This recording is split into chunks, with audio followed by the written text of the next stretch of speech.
All right, let's dive right into this explainer and explore why simply getting back on the floor might just be the absolute ultimate anti-aging tool. I know, it sounds almost too simple, doesn't it? But as we unpack the source material today, you're going to see how a quick 10-minute ground routine fundamentally changes how your body moves, how it feels, and ultimately how it ages. Seriously, think about this for a second. For most of us, we literally only touch the floor when we trip over something or when we drop our phone. And let's be honest, that's usually accompanied by a massive groan. When was the last time you purposely got down on all fours, with your hands, your feet, and your spine physically connected to the earth just to explore movement? For the vast majority of adults, the floor has kind of become this entirely foreign territory. And the contrast here is actually pretty stark. The exact moment we abandon the total freedom of childhood ground movement, we start aging and stiffening up way faster than we realize. Think about it. As kids, crawling and rolling gave us unlimited mobility. But as adults, we just outsource all our movement to machines. We use treadmills, we sit in ergonomic chairs, we collapse onto couches. We lose that earthly connection, and with it, we lose our resilience. Okay, let's move into section 1, the original gym, repatterning your body. The absolutely crucial takeaway here is that before treadmills, before deadlifts, and way before any modern sports even existed, human beings developed incredible strength and spatial awareness simply by moving around on all fours. The ground is quite literally the original gym. So, returning to it isn't just another workout, you are actively taking back control and rebuilding the functional strength that modern seated life just slowly strips away from us. Look, these aren't just random disjointed drills. They are powerful repatterning tools that reconnect your body directly with its original evolutionary blueprint.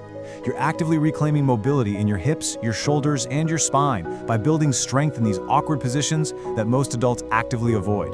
You regain that cross-body coordination that literally wires your brain back to your body, so you're finally trading in that robotic stiffness for real, fluid freedom.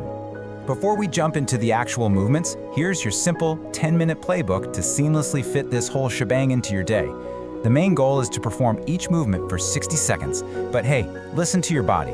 If you feel restricted, just regress the range of motion or lean on a wall for assistance. Just work at your current ability level. Super short on time? No problem. Cut it down to 5 or 10 reps per movement.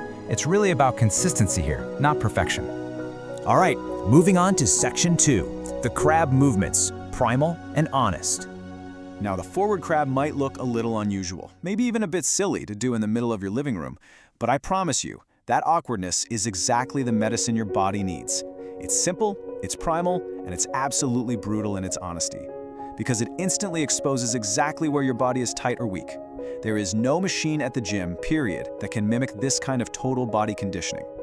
Every single step in the forward crab forces your hips to compress and your ankles to bend exactly as they naturally should. It also demands that your wrists and shoulders actually bear weight in ways you've probably never trained them to. You are literally waking up forgotten joints and building raw resilience.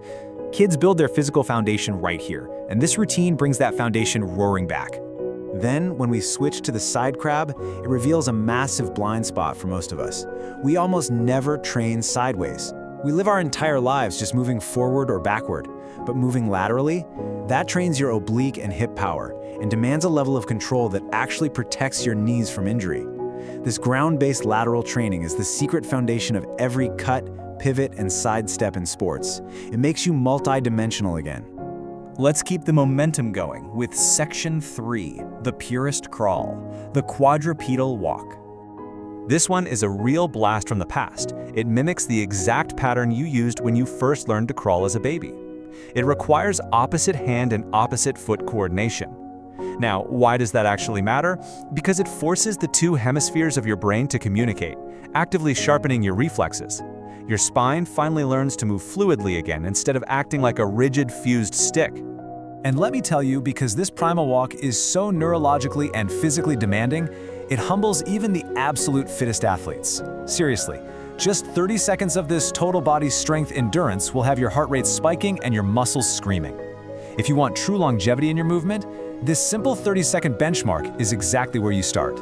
Moving right along to section 4, the forward and sideways scoot. By lifting your hips off the ground, supporting yourself entirely on your hands and feet, and walking forward, the forward scoot completely fixes our modern hunched-over imbalances. We live in a world that is so obsessed with push-ups and bench presses, but almost nobody strengthens the shoulders behind their body. This movement does exactly that. It fires up your entire posterior chain, glutes, hamstrings, calves, all while toughening up your wrists. And then, taking that exact same scoot position sideways, forces your shoulders to dynamically adjust and stabilize under a moving load. It wakes up those lateral athletic muscles, like the glutes and abductors, that are usually just sleeping through your standard gym routines. Plus, every single time you shift your hips, it lights up your obliques and trunk in a way that regular crunches literally never will.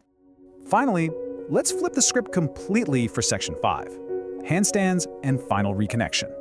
Handstand kick-ups shift the focus heavily onto inversion, loading your shoulders in an extension range that most adults simply never ever touch.